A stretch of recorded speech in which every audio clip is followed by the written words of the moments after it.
My mother was my rock, my everything, until she passed away 3 years ago. Her absence left a gaping hole in my heart that I thought I could fill with the love of my wife, Melissa. However, there was one aspect of my mother's life that I wasn't particularly fond of. Her husband, Richard. Richard is my stepdad. They got married about a decade ago, and I must admit, he wasn't a terrible father figure. He taught me how to drive, how to do my taxes. I'm mentioning all the good stuff first, so I don't feel too guilty about what I'm about to share. For a while, Melissa's behavior had been somewhat odd. I know I often dwelled on memories of my mom, and according to Melissa, there were days when I appeared to be in a state of melancholy. I don't think it's unreasonable, considering the magnitude of such a loss. Richard comes into the picture because one day, I was using Melissa's phone to respond to some work-related messages for her. Nothing sinister. It was like a scene straight out of a movie where she was soaking in the tub and a work-related text popped up. Given my familiarity with her job, I decided to respond, even alerting her that I was doing so. But while I was typing out the reply, another text notification appeared on the screen, and I inadvertently read it. It was from someone named Rick. The message began with, "Hey Millie." That immediately set off alarm bells in my head. You see, I'm the only one who calls Melissa Millie. It's a pet name I came up with when we first started dating, and until now, no one else had ever used it. The fact that this Rick didn't have a last name attached to his contact info raised a red flag for me. I felt a twinge of guilt, but I needed to clear my doubts. So, I opened the message thread, and what I saw left me frozen in shock. Rick was apologizing for texting her at that hour, acknowledging that he knew the appropriate times to message her, but he confessed that he couldn't stop thinking about her, and so on. As I scrolled through the rest of their conversation, I noticed a lot of deleted messages, and a few that were marked as "seen once." A wave of dread washed over me as I realized my worst fears were coming true. Melissa was involved with someone else. As you might have guessed from the start of this tale, you probably have an inkling of who this mystery man is. Who was this Rick? Could it be? Yes, it was indeed Richard, my stepfather. That's when I devised a plan to confirm my suspicions. I first sent a message to this Rick, asking him to meet me the next day at a specific location in town. I instructed him to sit at a particular table wearing a green shirt, a request he found puzzling at first. I simply told him to comply, hinting that it was a bit of a risky endeavor. I then deleted our message exchange to erase any trace of our conversation. The next day, I would confront the man in question, unbeknownst to him that it was me he was meeting. I mustered up all the courage I could. I'm not a confrontational person, but given the circumstances, I refused to be made a fool of. The following day, I prepared my best arguments and headed to a public place to confront the scoundrel who was wooing my wife. However, my plan backfired when I arrived at the designated spot, only to find a man in a green shirt. Yes, you guessed it right. It was Richard. He looked somewhat uncomfortable, perhaps aware that his actions were wrong, but seemingly indifferent to it all along. I chose to toy with the situation a bit. I bumped into him on the street and casually asked what brought him there. I tried to keep my cool, but I noticed he was perspiring more than usual. He mentioned he was waiting for someone, but didn't elaborate further, and quickly left the scene. Perhaps he was worried I was going to confront him. Honestly, I'm not sure how I managed to suppress the urge to punch him right then and there. I understand the importance of keeping a level head in such situations, but it was tough. Despite my worst fears, I returned home with a heavy heart. That night, I questioned Melissa about her relationship with Richard. She instantly became uneasy and defensive. She dodged my inquiries, claiming she didn't comprehend what I was getting at. So I laid it out straight. I told her I had suspicions that Richard was seeing someone else. I clarified that I didn't have an issue with it, as he too deserved to find happiness. What stung was his lack of trust in me to share this, given our close relationship. Instead of suggesting I discuss it with him, Melissa advised me to let it be, stating it was his personal matter, and if he hadn't shared it, it might be due to embarrassment or something similar. So, it's better if he keeps it to himself, you know? But I persisted a bit, and eventually suggested that she should be the one to ask Richard about his relationship status. I sighed. The web of lies spun in front of me was disheartening. I told myself that if I was going to take a bold step, I needed solid proof. I began to devise a plan involving their phones. Update number 1. Regrettably, my plan worked all too well. After sifting through the fake messages, I discovered that both my wife and stepfather were indeed having an affair right under my nose. Life can be harsh sometimes, and it seemed like it was my turn to face the music.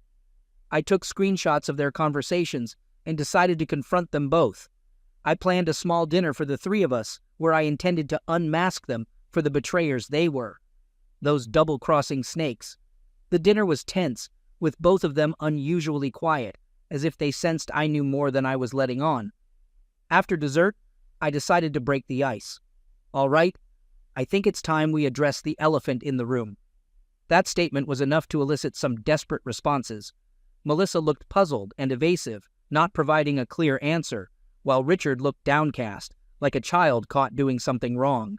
I pressed them for an explanation, but they continued to sidestep the issue for quite some time. It wasn't until I presented the evidence that they finally came clean. Here's a brief rundown of their respective responses.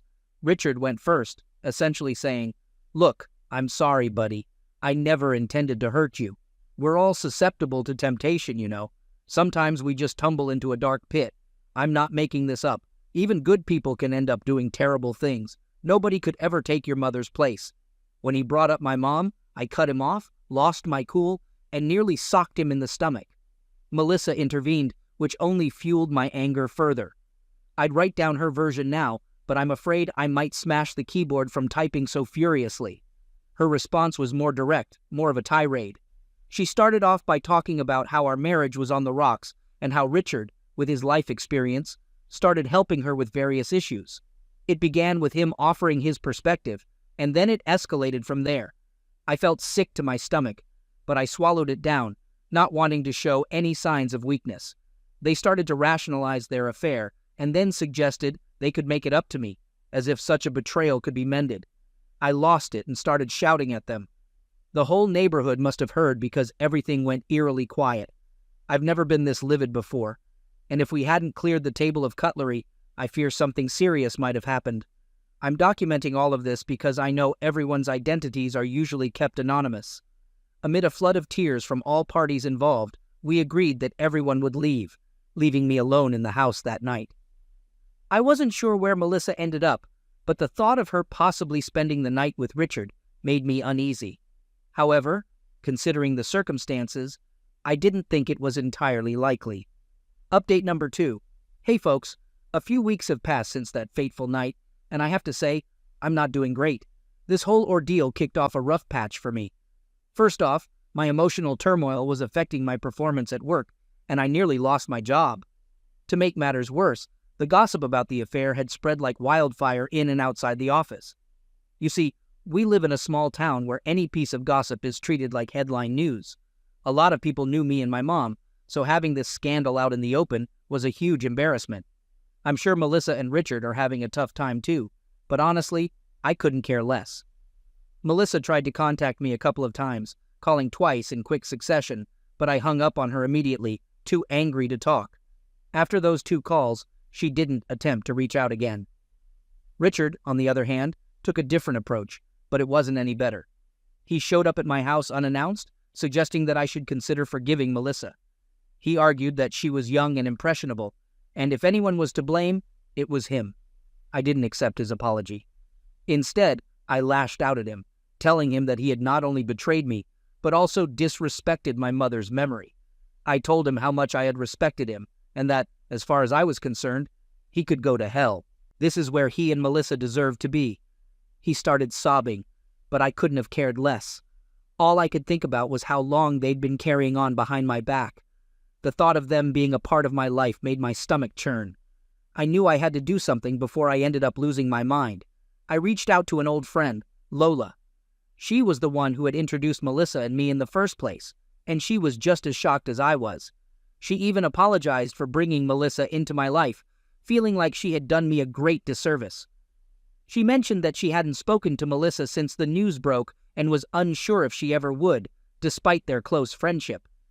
But then she asked me something interesting about the assets Melissa and I shared. I told her we hadn't signed a prenup because we thought we'd never need one. Looking back, That wasn't the smartest move, was it? Interestingly, it was Melissa who initially suggested we sign one. Now, with a divorce looming, I'm not sure if that's a good or bad thing, considering most of our assets were mine to begin with. I'm not sure how she'll react. Will she be one of those remorseful people who would give me everything just to earn my forgiveness? I guess time will tell. But there's one thing that's been nagging at me, and it's why I continued my conversation with Lola about my living situation. You see, the house that Melissa and I shared actually belongs to her, or rather, her family. It was a property owned by her aunt, and they'd allowed us to live there indefinitely. I'm constantly worried that she'll remember this fact and decide to kick me out. I mean, given the circumstances, it would be pretty low of her to leave me homeless. But then again, she did cheat on me, so anything's possible. And who knows, maybe those recent calls from her were about just that. Update number 3. Hey folks, life has to go on, right? It's all about moving forward, upward, onward. In my case, it's a bit more specific. It's got a name, Colombia.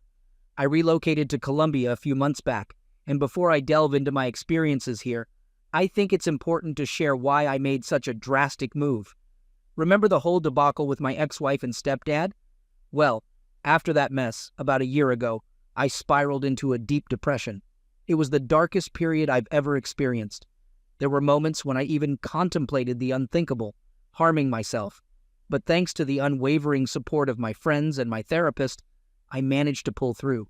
And, as I mentioned, I was dealing with changes and grappling with the lingering grief over my mom's passing. I realized I needed to make some drastic shifts in my life. After a lot of contemplation and a bit of mindfulness practice, I concluded that simply moving to a new place in the same city wouldn't cut it. As I've mentioned, the town was lovely but small, and everyone knew everyone else. So the idea of moving to another city was floated, and I took it. I relocated to a city nearby for a couple of months, long enough for my new job to provide some valuable connections. One of these was a colleague who introduced me to an international work exchange website. At first, I didn't quite get it, but after some digging, I realized it was a golden opportunity. What am I talking about? Well, it's a platform where folks from all over the globe can work in different countries, immersing themselves in diverse cultures and traditions while being gainfully employed. Initially, the concept seemed a bit youthful and whimsical, but it gradually piqued my interest. There were numerous options: Ukraine, Australia, Egypt, Brazil, Romania. But ultimately, I chose Colombia. Latin America is a region rich in culture. Our southern neighbors, my mom used to say. Her words significantly influenced my decision, especially since she had spent a year of her youth living there. And she always said it was one of the most enriching experiences of her life. So I thought, why not give it a shot? Besides, I had secured an online job in the new city, which gave me the flexibility to move around as I pleased, as long as I had my laptop and an internet connection. So I decided to take the plunge and started making arrangements to relocate to Colombia. I sold most of my stuff and let go of nearly all my possessions to finance the move. Anything that was a reminder of my marriage, I let go of without a second thought. I chose to go off the grid for a few weeks, cutting off all contact and ignoring all attempts at communication from both Melissa and Richard, who kept trying to reach out. I'm not sure if ghosting is the best approach, but in my case, it was the healthiest option to keep my sanity intact. Eventually, their calls dwindled, but every now and then I'd notice a missed call from them. Interestingly, they never showed up at my doorstep, not that I would have opened the door if they had. And that's how I embarked on my journey to Colombia. I was a bit melancholic about leaving my previous job, but I also believed that moving to a place so far away, with different customs and even a different language, could bring about positive changes and open up a world of possibilities. I felt like a fresh start, all set to take on the world. All I needed was a proper introduction to this new world. And guess what? The language barrier wasn't as big a hurdle as I'd anticipated. Thanks to my mom's insistence on me taking Spanish classes in school, I had a decent foundation. Sure, I needed to brush up on it a bit, but within a few months, I was conversational enough to get by, even managed to order groceries in Spanish. My job was an assistant role at a law firm, handling calls, managing case files, nothing too complex. Initially, the language was a bit of a challenge, But with the support of my colleagues and the repetitive nature of the conversations, I got the hang of it. Only a handful of people knew about my move, as I'm not big on social media. But I felt the urge to share the massive changes I was going through and how I'd landed in such a beautiful place. Looking ahead, I was excited about the future. I'd managed to leave a lot of baggage behind, and now I had a clean slate. All I had to worry about was what tomorrow would bring. I'm a person of value, and no one can take that away from me. Update 4. Hey folks, I'll level with you. I'd almost forgotten about these updates. I've been so caught up in my new life here in Colombia, building a fresh start. But, old ghosts have a way of creeping back in. I thought I'd put the whole saga with my ex-wife and former stepdad behind me, but they've resurfaced. Well, the ex-wife to be precise. An old friend filled me in that Melissa, now tangled up in a bunch of financial disputes, has been spreading tales about how her husband abandoned her penniless, while he's off living it up overseas, not giving her what she's due. The funny thing is, we never officially divorced, so technically, we're still married. She's been saying I've been ignoring her calls and left her high and dry. The truth is, I distanced myself to avoid causing more harm. And here's the kicker. She's now found religion. Yep, she's become an evangelical or something along those lines, but it's pretty extreme from what I gather. She's turned into one of those judgmental religious types, always pointing fingers at others, acting all holier than thou, despite her own past actions. She's just another one of those folks who believe they can do terrible things and then just say sorry and all is forgiven. And what's worse, she's trying to shame me for something she messed up, while I'm just trying to get my life back on track. So, what's her game? Well, she's claiming that I should be taking care of her and providing for all her needs, despite all the harm she's caused. Sorry, but I'm not falling for that. My friend told me that she's even been saying that we've spoken, and I've hurled insults and personal attacks at her. My buddies have been doing damage control, telling others that she's spinning tales and trying to paint me in a bad light for her own mistakes. It all makes my blood boil. But what really puzzles me is that Richard doesn't feature in any of these stories. I haven't heard from him in a while. He was never big on social media, and since I blocked him, I wasn't expecting to see anything from him. But I did notice recently that he hasn't posted anything in a long time. It's all a bit of a mystery. I thought maybe he'd blocked me, but no. I've had a few people asking me about him for the same reason. I neither worry nor care, though. As for me to say something a bit more positive, I've been doing quite well. As I said, at one point I started working at a law firm as an assistant, but after a while things did not go so well, and I ended up working at a supermarket on a pretty heavy schedule. And although the pay was good for a while, the workload was simply just too much for me. Eventually, I was able to work my way up the ladder and even becoming branch manager, something that surprised many people because of the short time I'd been there, and currently I'm still there, going every week with simpler hours and enough time to be able to do my own thing on the weekends. I've met a couple girls that I've even been able to date, and I admit that the single life has suited me just fine out here in Colombia. Of course, I haven't progressed any further in that Trillianagard. It's always been casual outings, and with very few people I've been able to have the freedom to talk as much as I did in my old hometown about my mother's issues. I've been able to overcome them a little, but only a little, as it's a delicate thing. I feel that I failed her in many things, but beyond that, I tried to make an effort every day to make her proud from a distance. Update number 5. Life is full of strange twists and turns. Just a day after my last update, I received news about Richard's death. It's been 3 years since our big fallout, and just yesterday I was writing about it. Today, a friend informed me that Richard was found dead in Greece. Apparently, he had embarked on his own journey, similar to mine, and had relocated there a while ago, dedicating his life to the sea.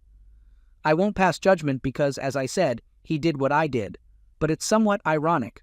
From what I understand, after our conflict, he ended his relationship with Melissa, leaving her in the lurch as well. Rumors are swirling that Melissa not only cheats, but she also ruins the lives of the men she's involved with, and that anyone who gets involved with her will end up fleeing the country. From a certain angle, it's almost funny, but that's not the focus right now. Yes, Richard is gone. His funeral is scheduled for tomorrow. Some of his family members have expressed a desire for me to attend, but they also understand if I choose not to. They know me well enough to realize that it's not my place. Despite his major transgressions, he was a human being like the rest of us. While I can't forgive him for what he did, I can at least consider this chapter closed with his departure from this world. In my therapy sessions, we often discussed resentment and revenge. I transitioned from harboring a deep-seated hatred for those people to adopting a more forgiving stance. I mean, it's not worth staying so angry about it all. Sure, it stings when Melissa badmouths me, but every story has a satisfying conclusion eventually. As for Richard's family, I simply offered my condolences and wished them well in their future endeavors. They reciprocated with apologies, which I found unnecessary as they weren't the ones who wronged me in the first place. Update number 6. Now that the dust has settled and I've got some free time, I can finally sit down and spill the beans on everything that's transpired. Firstly, I should explain my recent silence. My lawyer advised me to keep the details of this situation under wraps until the conclusion of the trial. Now that the verdict is out, I can finally share everything. Melissa can go jump in a lake. She's the most detestable, loathsome, scheming, and contentious person I've ever encountered. She even managed the unthinkable. She made me wish her the worst. In essence, our past relationship morphed into a bitter rivalry following the trial. Let me break it down for you, now that I finally have the time after a grueling 2 months. The victor finally gets to tell his tale. After Richard's passing, Melissa inherited almost all his assets, thanks to a will he'd drafted years ago. It seems that during their secret affair, Richard had this peculiar fetish for, quote, being part of her life in ways I wasn't privy to, like showering her with gifts or accompanying her on errands, always under the guise of spending time with his daughter-in-law. During this period, Richard had the audacity to include Melissa in his will, and guess what? He left her all his assets, thinking it would support her regardless of our marriage's fate. Don't ask me why. A man's mind in the throes of passion can be a chaotic and unpredictable place. The real drama kicked off when I learned about the division of these assets. One of Richard's nephews informed me about everything that would become Melissa's property. To be honest, Richard had quite a bit of wealth to his name. I mean, we're talking about cars, a few houses, an apartment, and even a farm out of state. We all agreed she didn't deserve any of it. Moreover, I was informed that Richard himself had second thoughts about his will, but he let time slip by during his stay in Greece and never got around to revising it. Everyone believed that what he left behind should have been mine, and it stung to think Melissa would just snatch it all up. But there was a twist that could change the game. Just as Richard had procrastinated on changing his will, my failure to sign the divorce papers with Melissa meant, in theory, I was entitled to 50% of his estate. That's when I consulted my lawyer. I won't mention his name, but let's just say he's one of the most intimidating people I know due to his intelligence. He's a renowned divorce and marital dispute lawyer, known for his sharp mind and cunning tactics, boasting a near-perfect success rate. That's when I dove into the world of marital property rights. Later, I found out Melissa had sought his services, but she didn't have the funds to hire him. He doesn't come cheap, but I decided to invest my savings for a more secure outcome. That's when I discovered something disheartening. Turns out, Melissa had embraced this new faith purely for financial gain, as she was floundering in her decision-making and was hell-bent on claiming everything in Richard's will. While I had a solid ground regarding the assets as it was clearly stated she would inherit everything, my lawyer spotted a loophole: infidelity. He argued that due to the breach of marital vows and the absence of prenuptial agreements, the assets should be divided fairly. So, we strategized to ensure Melissa wouldn't have a shot at winning. You should have seen her expression when the verdict was announced. She was as red as a beetroot, seemingly regretting her actions. It's been a few weeks since then, and the outcome has left me astounded by its sheer magnitude. Melissa lost everything in a flash. How? I'm clueless. My lawyer was stunned at how poorly she managed her sudden wealth, and I felt like I had narrowly escaped a disaster by parting ways with her. Naturally, we discussed divorce right after the asset division, which meant that once we were legally separated, she couldn't stake a claim on my share. I won't deny that my time in Colombia was incredible, but returning home with a hefty bank balance feels even better. These days, no one interacts with Melissa, and her religious friends only converse with her out of courtesy, leaving me with a profound realization that karma does indeed catch up with those who wrong you.